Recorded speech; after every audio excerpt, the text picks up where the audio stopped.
We did another DJs BrewTube beer review. Well, you see the support local creativity sign, Flying Dog Beer and Glass out, so you know what time it is. It's time for DJ to go local. That's right, guys, we're going local once again with yet another Flying Dog Brewery beer out of Frederick, Maryland, US of A. Yay, yay! And what beer do we have from them today? We've got one from their Brewhouse Rarities series. We got their Mexican Hot Chocolate Stout. How good does that sound? Now, this is an American Stout, limited serving. I only know of it being brewed once.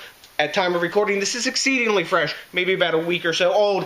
This is a 5.7% ABV beer and 30 IBUs clocking in on the scale. Now, for make up his recipe, what are they doing to make this Mexican Hot Chocolate Stout? They're using pale chocolate, black, and caramel 77 malts. For hops, they're using pearl, and then for adjuncts, I guess where the real deal's happening, they're using cinnamon, cocoa powder, and serano chiles. Now, that's supposed to emulate Mexican hot chocolate. Now, most Mexican hot chocolate that I've ever had, actually all that I've ever had, does not have chiles in it. There's a product down there called Abuelita, there's another one called Isadora, and I think one called like Oaxaca or something like that. It's a disc of chocolate or chocolate pulverized disc, which they mix with milk, and it's a hot cocoa drink, and the main flavor in that is cinnamon, maybe a bit of allspice and clove. Now, I do know these days some of the fancier, Mexican-American and Mexican chefs are putting a bit of chile into things, but don't be fooled, all Mexican food does not have chile in it. There's a really broad flavor palette down in Mexico, and it doesn't always have to have chiles.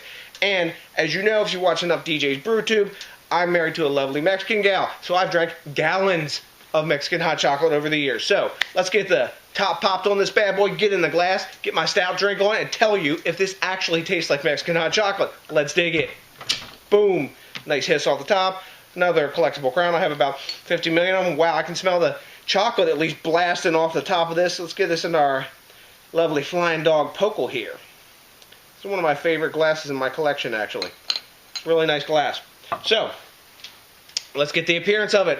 It is nearly all the way black. I can really smell chocolate, like fudgy chocolate blasting off the top of this glass all the way from here. A little bit of red hints coming through. Solid one finger head. Dark khaki bubbles. Super tight when I swirl it. Getting instant. I don't think we'll get some glass lacing out of this. Not really getting any alcohol eggs. I didn't expect it really at 5.7%. Take a look at that, guys. Really nice looking beer in the glass. Nice classic look to it. Let's get an aroma on this and see what's up in that department. It's got to smell the part too, right? I can smell chocolate for sure. No doubt. Big chocolate. After that cinnamon, a little bit of spicy chile. Bit smoky, roasty, coffee, toffee, sweetness. Coming from the stout base. The aroma of this reminds me a lot of Coco Fuego from Duke Law, but actually bigger on the chocolate than Coco Fuego was. Really nice smelling beer. Balanced. I don't know if it smells exactly like Mexican hot chocolate. It's hard to say because that's a hot drink. Hot drinks smell different than cold drinks. The intensity of the aroma is a bit bigger. But I'm getting the cinnamon, I'm getting the chocolate that are definitely in there, and I'm getting spiciness. There's always that there. Whether it's in the form of allspice or chiles, it's there in Mexican hot chocolate. So I'm ready to dive in. I guess I have to say salud. Here we go.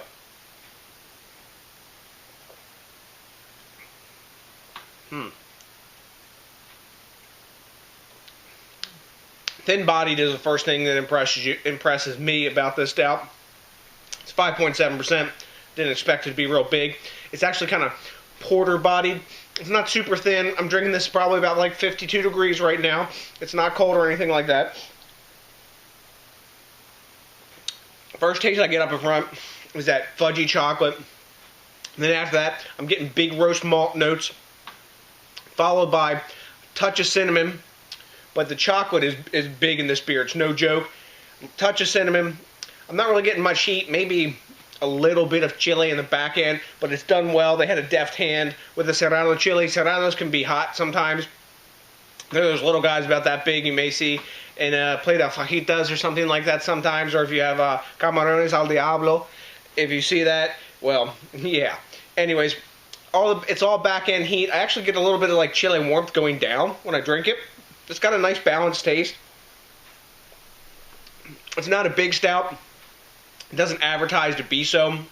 It's a decent platform for the flavors. The stout platform tastes a lot like this mint chocolate stout, another Brewhouse Rarities. I wonder if they used the same base pretty much for that, and then just put different adjuncts on that base. This one tastes more successful in a lot of ways to me. Maybe it's because I really dig Mexican hot chocolate, especially if I got like a nice churro or something in it. Man, churros y chocolate, que delicioso. Anyways, that's another story. Busting a little Spanish lingo out there, guys. Anyways, occupational hazard when you marry Mexican. You gotta pick up the language if you ever want to talk to the family and stuff, because none of them speak any English. Anyways, another story. At least none of the ones down in Mexico. The ones here do. But I think it's a well-made beer. It's quite tasty. And yeah, it's time to grade it.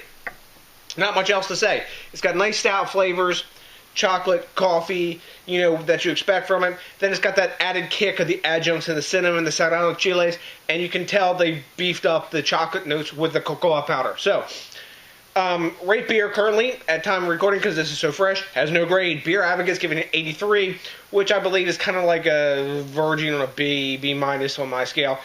I'm going to give this like a, I think it's a B plus beer. You know, I'm going to give it like 86. It's tasty. It's as promised. It's not a big up-in-your-grill stout. It would be cool to see this beer doubled and see what like an imperial version of it would be, because I think that would be pretty neat. It's probably like from, I think it's maybe Aztec Brewery or something like that. One beer I had, I can't remember the name of the brewery, but it was Dia de los Muertos. That was a tasty beer, but I would drink this again without hesitation. I don't know if I'd necessarily seek it out, but I would share this with others to have them try it because it's a cool beer. So, it's getting a B plus from me today. If you've had this beer, I doubt it because it's distributed not in their entire distribution footprint, and it's not easy to find. So, to the next DJs BrewTube, you got to do something really important for me. You got to think globally. You got to drink locally. I'm drinking locally today. I'm drinking Flying Dog beer. Are you guys supporting your local brewers? Are you doing your part to help keep the variety growing? You know, maybe if you're out in Washington, maybe you're not supporting Elysian anymore because the man owns them now. Maybe you're out there, you're drinking a 10 barrel. You're not supporting them anymore, right? I don't know. But I wonder, what I want to see with those breweries is how much their creativity is going to grow. Maybe the beer won't change. Maybe they won't, you know, try to kill the goose that lays the golden egg. But are they going to keep supporting the creativity and having new beers come out? And would they even mess with beers like this? Because they were busting on, you know, stuff like that kind of creativity in the commercial, which is fine. Because that's what macro breweries do. They try to go for the weakest link. But, you know what? Maybe they're the weakest link. Who knows? So, enough of that bullshit. Waxing fantastic. It's late tonight, and nobody else is here bugging me, so I can say what I want, I suppose. Anyways, to the next DJs BrewTube, please remember to rate, comment, and subscribe, and hit that like button, because that, along with copious amounts of stout of pretty much any kind, puts my happy face on. So, I appreciate each and every one of you guys. And until the next DJs BrewTube, I got nothing for you but a bunch of local beer drinking love for you. And you know what's coming. That's right, a big ass, a piece of